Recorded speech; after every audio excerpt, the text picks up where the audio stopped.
잠시 기도하겠습니다. 하나님 아버지, 성령님이 우리에게 임재하심으로 우리가 예수님을 믿고 또 교회가 시작되고 하나님을 찬양할 수 있는 은혜를 주심을 감사합니다. 우리 교회가, 우리 모두가 오늘 찬양한 찬양대처럼 성령님의 임재를 날마다 사모하며 믿음으로 나아갈 수 있도록 도와주시옵소서. 찬양대 한 분 한 분, 또 우리 모든 성도들 한 분 한 분 위에 하나님의 성령이 이 시간도 충만하게 임재해 주옵소서. 예수님의 이름으로 기도하옵나이다. 아멘. 우리 인간이 어디에서 행복을 찾을 수 있을까? 어디에서 행복을 찾을 수 있을까를 일생 동안 생각하고 연구했던 미국의 유명한 20세기 역사학자 윌 두란트라는 사람이 있습니다. 이 사람은 평생 우리 인간이 어디에서 행복을 찾을 수 있을까를 연구했는데요. 그래서 학자이기 때문에 공부를 많이 했습니다. 지식을 많이 쌓았는데, 지식을 산더미처럼 쌓았는데 그래도 거기에 행복을 찾을 수가 없었다라고 말을 했습니다.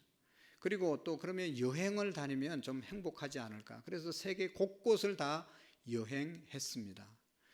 이 세계를 여행한 결과가 60만 더 피곤하고 돌아오면 피곤이 더 깊어지는 그런 결과만 가져왔다. 그렇게 그는 고백했습니다. 그래서 또 물질을 많이 모으면 부자가 되면 행복할 수 있을까? 그래서 물질을 열심히 부를 쌓아 봤습니다.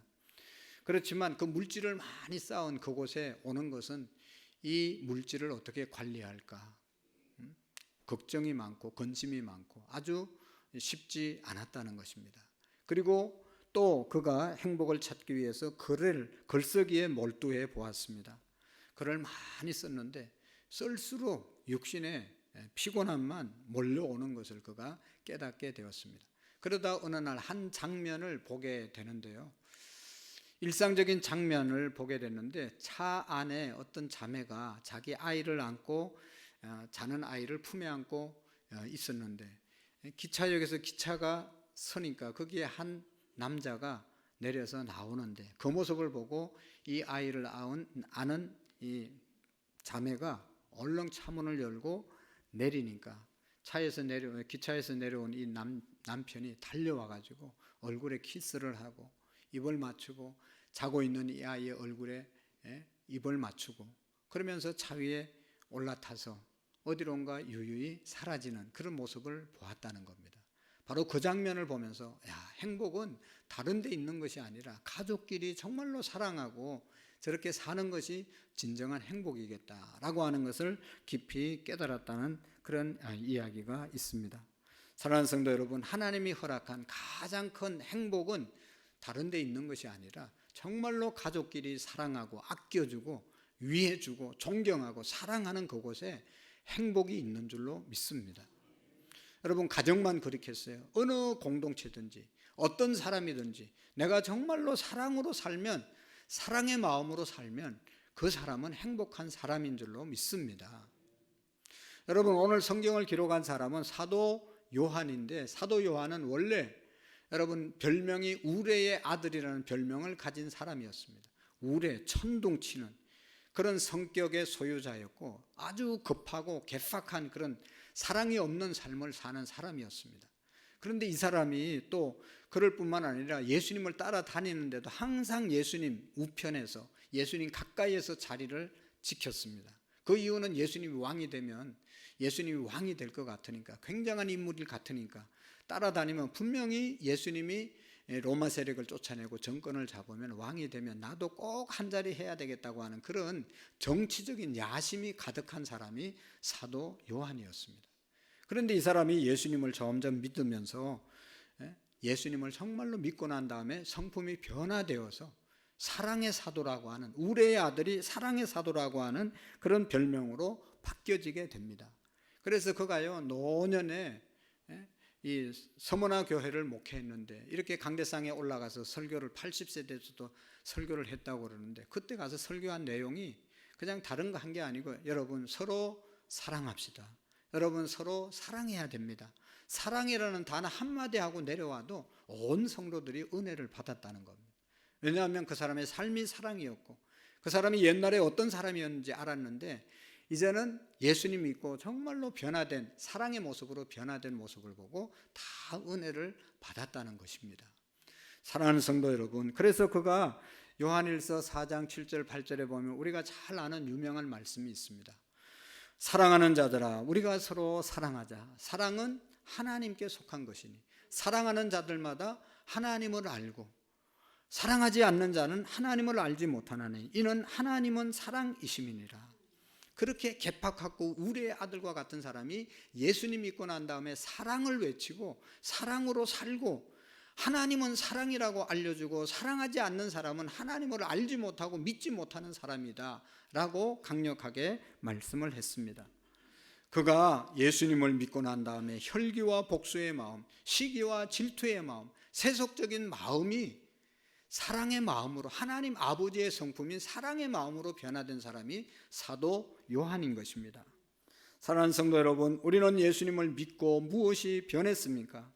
우리가 예수님을 믿고도 아직도 여러분 옛날의 혈기와 옛날의 이렇게 세속적인 야심 그런 것들만 있다면 아직도 예수님을 제대로 믿는 것이 아니죠. 예수님을 믿으면 반드시 변화가 일어나는 것입니다. 여러분, 코로나 이후로 한국 교회뿐만 아니라 많은 사람들이 교회를 떠나고 그래서 예수님을 믿지 않는 사람들이 많아졌습니다. 그 이유가 여러 가지가 있겠죠.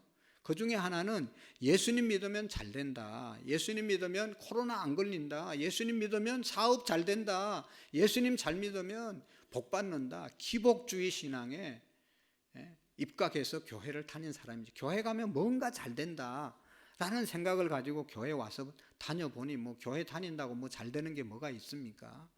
특별히 뭐 다 코로나 걸리는데 자기만 교회 다닌다고 안 걸리는 것도 아니고, 그러니까 기복주의 신앙에 근거해서 다닌 사람들은 다 어려움이 오면 교회를 떠나게 돼 있습니다. 교회 와서 뭔가 유익을 얻으려고 오는 사람들은 교회 와도 무슨 유익이 있겠어요? 별 유익이 없지. 교회를 떠나게 되는 거예요. 또 한편으로 여러분, 교회 다니는 사람들이라고 해서 안 다니는 사람, 교회 안 다니는 사람보다, 예수님 안 믿는 사람보다 다른 게 뭔가, 선한 영향력을 끼치는 것도 아니고 뭐 예수님 믿는 사람이나 안 믿는 나나 뭐 다른 게 뭐 있냐, 따지보면 별로 없는 것 같거든. 그러니까 교회를 떠난 사람들이 많습니다. 여러분, 우리가 반성해야 될 분은 반성해야 하지만 교회를 떠나는 것, 예수님을 떠나는 것, 본래부터 잘못된 신앙의 출발에 의해서 기복주의 신앙으로 출발했기 때문에 교회를 떠날 수도 있는 것이고, 또 사람들을 보고 사람들이 왜 예수 믿는 사람들이 왜 저럴까? 여러분, 믿음의 신앙의 대상은 하나님이 되고 예수님이 되어야 되는데 인간을 자꾸 바라보다 보니까 저 사람은 왜 저냐, 자기하고 비교하게 되고, 그래서 시험에 들고 교회를 떠나는 사람들이 많다는 것입니다. 여러분, 하나님과의 관계에 집중하지 못하고 사람들과의 관계에 더 집중하면 결국은 신앙의 시험을 받게 되고, 진리를 추구하지 않고 세속적인 가치관을 더 중요시 여기면 결국은 신앙을 떠날 수밖에 없게 되는 것입니다. 이것은 예수님을 진짜 믿지 않는 사람들의 모습이 아닙니까? 여러분, 예수님 시대에도 예수님 주변에 얼마나 많은 사람들이 왔어요. 물고기 2마리 보리떡 5개로 5,000명 먹일 때 수많은 사람들이 인산인해를 이루었어요. 예수님 마지막 예루살렘 입성한다고 하니까 자기들의 겉옷을 벗어서 예수님 가는 길에 깔고 종려나무 가지 꺾어서 흔들면서 다윗의 자손 예수여 우리를 구원하소서 호산나 호산나 하면서 예수님 환영하는 무리가 얼마나 많았습니까? 그런데 예수님 예루살렘에 올라가서 빌라도에게 재판받고 고난받고 십자가에 못 박히니까 다 도망가고 말았던 것이죠. 그 이유는 뭐예요? 예수님 믿고 예수님 따라다녀서 뭐 한 건 잡으려고 했는데 가봐도 예수님이 십자가에서 무참하게 그냥 힘없이 죽는 모습 보고 다 떠났다는 것이죠. 예수님의 진짜 모습을 발견하지 못하고 예수님을 진짜 믿지 못했기 때문에 그렇게 떠나게 된 것이죠. 사랑하는 성도 여러분, 우리는 어떻습니까? 예수님을 알고 그냥 교회를 다니는 사람들입니까? 아니면 진짜 예수님을 나의 주인으로 모시고 그 예수님의 말씀에 순종하며 살아가는 사람들입니까? 예수님을 믿음으로 내 어떤 욕구를 채우기 위한, 정치하는 사람들은 표를 얻기 위해서 교회 오는 사람도 옛날에는 많이 있었는데, 그렇게 자기의 어떤 야망을 이루기 위해서 교회를 나오느냐, 아니면 진짜 예수님을 나의 주인으로 모시고 예수님의 말씀으로 살기 위해서 교회를 나오고 예수님 만났기 때문에 내가 예배를 드리고 하느냐, 이거는 아주 근본적으로 다른 것이죠. 예수님 믿는 사람과 예수님을 아는 사람, 예수님을 믿는 사람과 교회 다니는 사람은 분명히 차이가 있는 것입니다. 사도 요한은 예수님 믿기 전에는 우레의 아들, 정치적인 야심을 이루기 위해서 예수님 주변에 제자로 따라다녔지만, 예수님 진짜 믿고 나니까 그 마음이 어떻게 변했다고요? 사랑으로 변하게 되었다. 사랑의 사도로 변하게 되었다는 것입니다. 하늘에서, 여러분, 이 사도 요한이 옛날에 이런 이야기도 했어요. 제자들과 함께 전도하러 갔다가 사마리아라고 하는 지역에서 쫓겨났거든요. 예수님 안 믿겠다고 핍박하고, 그러니까 돌아와서 전도 보고하면서 그 땅을 그냥 하늘에서 벼락이 내렸으면 좋겠습니다. 벼락을 내리도록 하십시오. 이렇게 예수님께 얘기했던 사람이거든요. 그런데 이제는 사랑의 사람으로 바뀌어지게 된 것입니다. 사랑하는 성도 여러분, 이것이 바로 예수님을 믿는 사람의 진정한 모습인 것입니다. 우리가 예수님을 믿으면서 교회를 다니면서 이걸 놓치면 안 됩니다. 사랑의 사람으로 변화되고, 사랑의 사람으로, 우리 예수 믿는 사람들을 꼭 짜면 교회의 가장 중요한 핵심은 뭐예요? 사랑이잖아요. 사랑. 교회에 오면 항상 보이는 것이 뭡니까? 십자가잖아. 십자가. 그 십자가가 뭡니까? 하나님이 우리를 사랑하신 것이고 우리가 서로 사랑해야 되는 것이 바로 십자가의 상징이 아닙니까? 그리스도와 함께 십자가에 못 박혀서 예전에 혈기와 분노와 미움과 시기와 질투는 다 불사르고 예수님과 함께 새로운 사람으로 변화되어 진리의 복음을 전하는 사랑의 사람으로 살아야 되는 것이 바로 그리스도인의 삶인 줄로 믿습니다. 오늘 성경에 보면 왜 그러면 사랑해야 되는가, 그리고 어떻게 사랑해야 되는가, 그리고 사랑하면 어떤 열매가, 어떤 결과가 우리에게 있는가, 유익이 있는가를 말씀해 주고 있어요. 여러분, 왜 우리가 그리스도인들은 사랑하며 살아야 됩니까? 그 이유는 하나님의 엄청난 사랑으로 우리가 구원을 받았기 때문에 이 세상의 사람들을 사랑해야 한다는 것입니다. 하나님의 크신 사랑으로 인하여 구원 받았음을 믿습니까? 그래서 사랑하는 겁니다. 구원의 확신이 있고 하나님의 자녀된 확신이 있을 때 우리는 사랑으로 사는 겁니다. 여러분, 13절의 말씀에 보면 형제들아 세상이 너희를 미워하거든 이상히 여기지 말라. 세상은 우리 예수 믿는 사람들을 미워하고 싫어합니다. 여러분 아세요? 예수님 똑바로 믿으면 환영받지 못할 때가 많이 있어요. 그 이유가 뭐죠? 여러분, 사랑은 이해가 돼야 사랑할 수 있습니다. 이해하지 못하면 사랑할 수가 없어요. 마치 어린아이들을 우리가 사랑하잖아요. 어린아이들이 울기도 하고 말을 안 듣기도 하고 그냥 말썽을 부리기도 해도 어른들은 무조건 어린아이들을 사랑해요. 그 이유가 뭐죠? 어린아이이기 때문에 그렇다. 어린아이의 심정을 이해하기 때문에 어린아이가 보통 잘못해도 다 용서하고 사랑합니다. 사랑은 이해가 되어야 사랑할 수가 있습니다. 예수님 안 믿는 사람들은 예수 믿는 사람들을 이해를 잘 못해요. 예수님 믿는 사람들을 성도라고 말하잖아요. 이 성도는 세상 사람들과 구별됐다는 뜻이잖아요. 그 세상과 구별됐다는 것은 전혀 다른 방식으로 살아가는 사람들을 말하는 것입니다. 우리의 가치관과 세상 사람들, 하나님 안 믿는 사람들의 가치관과 달라요. 그들이 가는 길과 우리가 가는 길이 달라요. 쉽게 말해서 우리가 주일날 되면 우리는 다 교회로 와서 예배 드리고 다른 일을 합니다. 안 믿는 사람들은 교회로 절대로 하나님 앞에 오지 않습니다. 그보다 더 중요한 가치관이 있는데, 저들은 세속적인 성공을 위해서 살아갈 때 우리는 하나님의 나라의 상급을 위해서 사는 겁니다. 열심히 일하는 이유가 달라요. 자기들은 잘 먹고 잘 살기 위해서 일하지만 우리는 하나님 나라를 위해서 열심히 일하는 겁니다. 세상 사람들은 우상을 섬기고 쾌락을 쫓아가지만 우리는 유일하신 하나님을 경외하고 하나님의 말씀대로 사는 것을 최고의 가치로 생각하고 살아가는 것입니다. 저들은 한 번뿐인 인생 화려하고 폼나게 살려고 하지만 우리는 영원한 천국 본향을 향해서 한 걸음 한 걸음 나아가는 사람들이 오늘 그리스도인들입니다. 당연히 우리가 가는 길과 가치관이 구별될 수밖에 없고, 그래서 자기들과 다른 그런 그리스도인들을 미워한다고 말하고 있는 것이죠. 저들은 마귀의 영향 아래 있는 자들이고, 우리는 하나님의 성령의 인도함을 따라 살아가는 사람들입니다. 이것을 이해하면 저들이 우리를 미워하고 박해하는 것은 당연한 일임을 우리가 알게 되는 것이죠. 그래서 세상 사람들이 우리를 핍박하더라도 이상히 여길 일이 하나도 아니라는 것이죠. 저들이 성도들을 미워하는 것은 당연하다.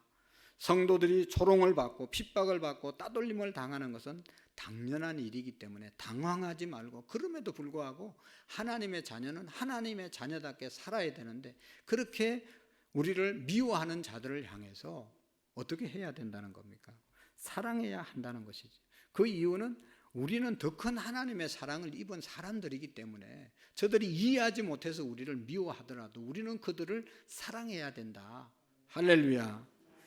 여러분, 우리가 하나님의 크신 사랑으로 인하여 구원받은 자임을 믿으시기를 바랍니다. 그래서 여기 보면 우리가 형제를 사랑함으로 사망에서 생명으로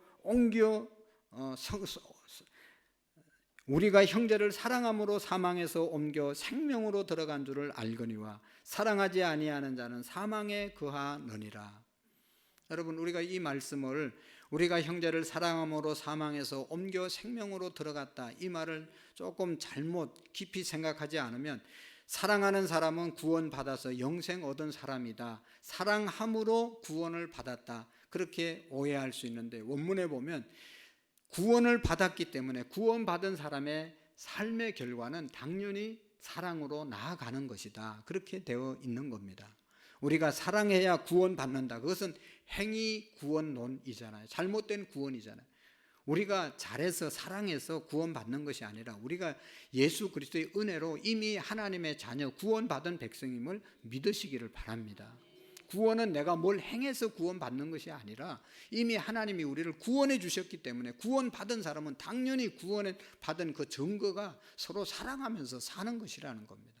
오늘도 우리가 예배를 나온 것은, 여러분, 내가 구원받기 위해서 예배 나오고, 내가 구원받기 위해서 헌금하고, 내가 구원받기 위해서 전도하고 하는 것이 아니라 이미 구원받은 하나님의 백성이 되고 내가 하나님의 은혜로 목사가 되었기 때문에 이 자리에 선 것이지, 이 자리에 섰기 때문에 내가 구원받은 것이 아니람을 우리가 기억해야 합니다.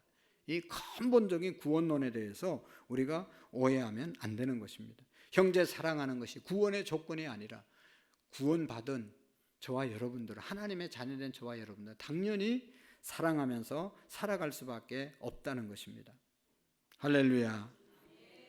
그래서 15절에 보면 그 형제를 미워하는 자마다 살인하는 자니 살인하는 자마다 영생이 그 속에 거하지 아니하는 것은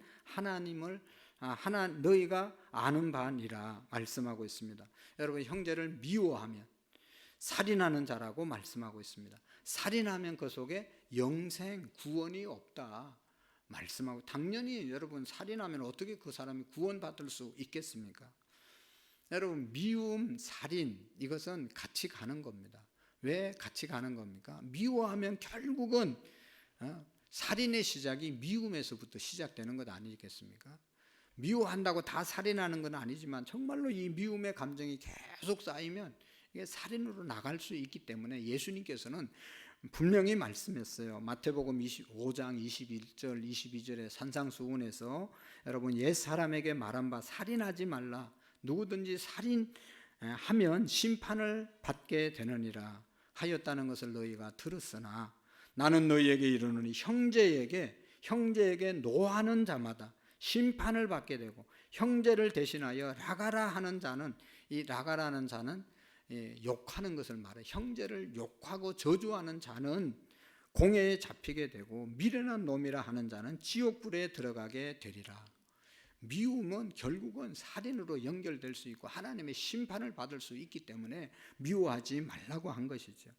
우리가 아는 것처럼 여러분, 창세기 3장 이하의 4장에 가서 보면요, 최초의 살인자가 나오잖아요. 최초의 살인자가 누구죠? 가인이라는 사람. 자기 동생 아벨을 죽였잖아요. 아벨을 죽인 이유가 같이 제사를 드렸는데 하나님께서 아벨의 제사만 받으시고 자기 제사는 안 받아서 동생을 미워해서 결국은 돌로 광야에 있을 때 자기 동생을 쳐서 죽인 것 아니겠습니까? 미움의 마음, 시기의 마음, 질투의 마음이 결국은 자기 동생을 죽이는 데까지 이르게 되었다는 것이죠. 여러분, 왜 이러한 살인이 일어날까? 예수님께서 말씀하시기를 요한복음 8장 44절의 말씀에 보면 이 살인은 마귀에게서 난 것이다. 마귀에게서 난 것이다. 여러분, 정상적인 사람이 어떻게 사람이 사람을 죽일 수 있겠어요? 여러분, 사람 죽이라고 한다고 죽일 수 있겠습니까? 돈을 얼마나 주면 죽일 수 있겠습니까? 이건 사람이 하는 짓이 아니고 마귀가 하는 짓이라고 예수님께서 말씀하셨는데, 여기 보면 요한복음 8장 44절에 보면 너희는 너희 아비 마귀에게서 났으니 너희의 아비 욕심을 너희도 행하고자 하느니라. 저는 처음부터 살인자요 진리가 그 속에 없으므로 진리에 서지 못하고 거짓말할 때마다 제 것으로 말하나니 이는 저가 거짓말장이요 거짓의 아비가 되었음이니라 말씀하고 있습니다. 마귀가 들어가면 결국은 살인자로 쓰임받게 된다는 것이죠. 이 세상의 모든 살인자는 마귀에게서 났고 그들에게 속한 자라고 말씀하고 있습니다. 따라서 마귀에게 속한 사람은 절대로 영생, 구원 이룰 수 없는 것이 당연한 것이죠. 그러나 하나님께 속한 사람은 사랑하게 되고 영생에 이르게 된다고 말하고 있는 것입니다. 예수 그리스도께서 우리를 위하여 목숨을 버리시고 크고 놀라운 사랑을 몸소 보여주셨기 때문에, 그 사랑이 우리에게 있기 때문에 우리는 당연히 사랑하고 사는 삶이라는 것입니다. 그래서 여기 말씀하고 있잖아요. 그가 우리를 위하여 목숨을 버리셨으니, 그가 우리를 위하여 목숨을 버리셨으니 우리가 이로써 사랑을 알고 우리도 형제를 위하여 목숨을 버리는 것이 마땅하니라. 예수님이 왜 십자가에 죽으셨다고요? 우리를 위하여. 할렐루야. 우리를 위하여 예수 그리스도께서 그의 목숨을 버리셨다 말씀하고 있습니다. 여러분, 예수님이 십자가 지심으로 본인에게 무슨 유익이 있었겠습니까? 십자가가 얼마나 아프고 얼마나 힘든 그러한 형벌인데 예수님이 그거 짐으로 예수님에게 당한 온 유익이 뭐가 있겠습니까? 아무것도 없습니다. 오직 우리를 위하여 예수님이 희생되었다는 사실을 믿으시기를 바랍니다. 예수 그리스도의 십자가 대속의 죽음은 철저히 인류를 위한 이타적인 죽음이었습니다. 예수 그리스도의 죽음은 하나님의 뜻에 합당한 죽음이었습니다. 예수 그리스도의 죽음은 전적으로 죄인인 우리를 위한 죽음이었습니다. 예수 그리스도의 개인적인 유익이나 바람이 전혀 없었습니다. 그래서 우리가 예수님의 이 죽음을 본받아서 우리 형제를 사랑할 것을 말씀하고 있는 것이죠. 여러분, 나에게 유익이 있기 때문에 형제를 사랑하는 것이 아닙니다.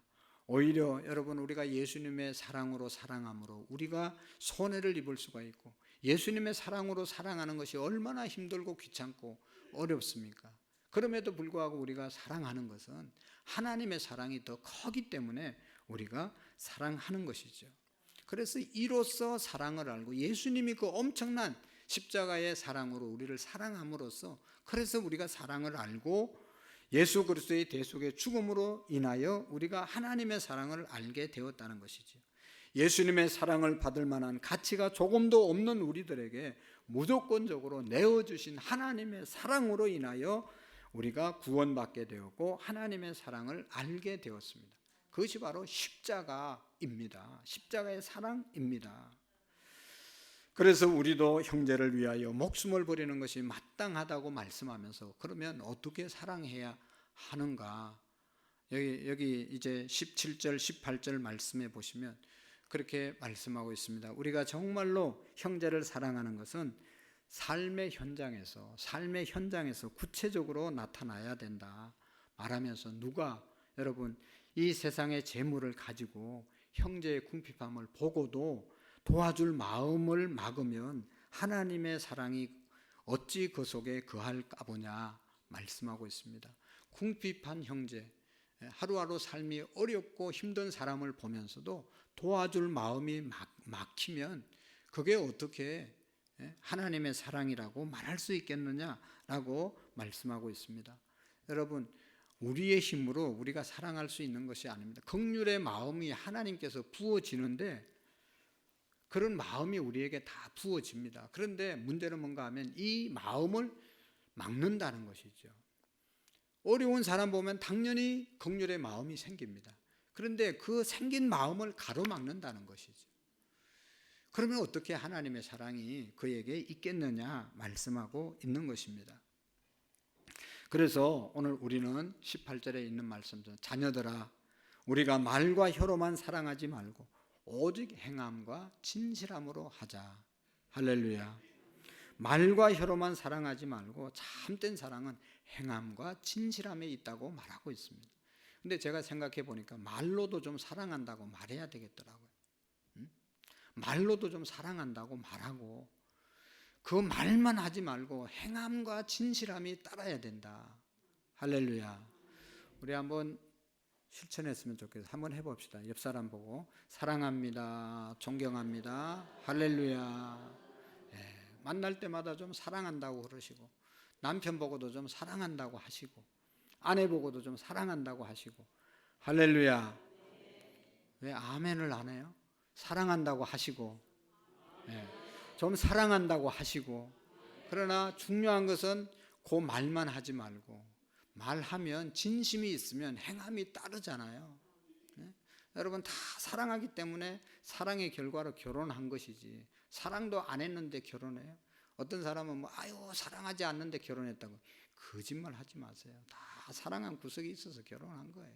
지금 와서 보니까 좀 문제가 있는 것이지 그때는 다 몰랐어요. 다 사랑해서 한 거예요. 할렐루야. 사랑을 행함과 진실함으로 해야 합니다. 행함은요 말 그대로 실제적인 행동을 말하잖아요. 진실한 마음은 진리에 부합한 진실된 마음을 말하는 것입니다. 하나님을 알게 해주신 이타적이고 헌신적인 마음을 그것이 진실한 마음인 것입니다. 진실함이 있는 행함으로 사랑해야 하는 것입니다. 다른 사람의 이목 때문에 어쩔 수 없이 사랑하는 척하는 것은 진심이 아닙니다. 다른 사람이 다 도와주니까 나도 좀 도와야 되겠다. 체면 때문에 도와주는 것도 도와주는 것은 맞지만 진심이 아니잖아요. 내가 오늘 이렇게 도와주면 다음에 내가 도움을 받을 수 있지 않을까? 뭐 이런 마음들. 또 다른 사람 다 도와주는데 나만 지금 내가 교회 다닌다고 그러는데 안 도와주면 나만 이상한 사람 되지 않을까? 뭐 이런 생각하면서 도우면 돕는 것은 되지만 진심이 없는 것이지. 정말로 나의 어떤 상황을 전혀 생각하지 않고 어려운 사람을 생각하고 그 마음으로 그 사람만 바라보고 돕는 그 마음이 진실한 마음인 줄로 믿습니다. 사랑하는 성도 여러분, 우리가 다 정말로 주님 안에서 형제의 사랑으로 하나 된 성도임을 믿으시기를 바랍니다. 형제가 아프면 내 마음도 아프고 힘듭니다. 어떻게 하면 도와줄 수 있을까? 어떻게 하면 좀 위해 줄 수 있을까? 이런 마음이 우리에게서 일어날 수 있는, 그래서 진실함으로 그것을 실천할 수 있는 은혜가 있기를 축복합니다. 여러분, 우리는 이렇게 하나님의 사랑을 받고 살지만 이것을 우리가 정말로 실천할 수가 없습니다. 여러분, 오늘 이 행함과 진실함으로 사랑하자니까 조용하잖아요.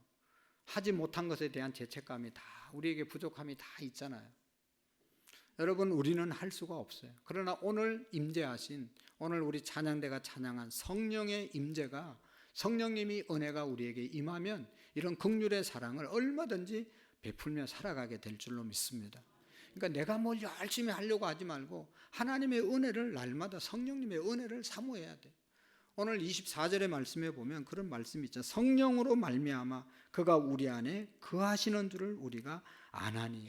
성령으로 말미암아 사랑하는 자가 되고, 사랑하는 자가 될 때 여기 오늘 22절 21절의 말씀에 아주 사랑하면 어떤 결과가 있는지, 하나님을 믿는데 담대함이 생긴다. 믿음에 담대함이 생기고 또 22절의 말씀에 보면 무엇이든지 구하는 바를 그에게 받나니 이는 우리가 그의 계명을 지키고 그 앞에서 기뻐하는 것을 행함이니라.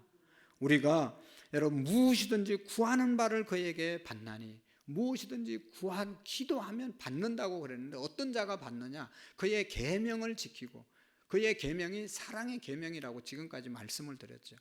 주님이 우리에게 말씀하신 그 사랑을 실천하면서 기도할 때 하나님께서 온갖 것을 구하는 바를 주실 줄로 믿습니다. 그래서 내가 사랑하려고 하지 말고 하나님의 성령께 우리가 사랑의 사람으로 살아갈 수 있도록 간구하고 성령님의 임재를 간구하며 살아가게 될 때 사랑의 사도 요한처럼 오늘 우리도 그런 사랑의 삶을 살아가게 될 줄로 믿습니다. 기도하시겠습니다. 하나님 아버지, 말과 혀로만 사랑하지 말고 행함과 진실함으로 하자고 말씀하신 사랑의 사도의 교훈을 우리가 받습니다. 우리는 할 수 없지만 하나님의 성령께서 우리를 사용해 주시고 하나님의 성령의 은혜가 우리에게 부어질 때 우리가 생각하지 않은 것보다 훨씬 더 큰 사랑을 베풀며 살아가는 사람들이 될 줄로 믿습니다. 하나님 은혜를 베풀어 주시옵소서. 사랑함으로 무엇을 구하든지 응답받고 풍성한 삶을 살아가는 믿음의 담대한 자로 살아가는 은혜가 우리에게 임하여 주옵소서. 예수님의 이름으로 기도하옵나이다. 아멘.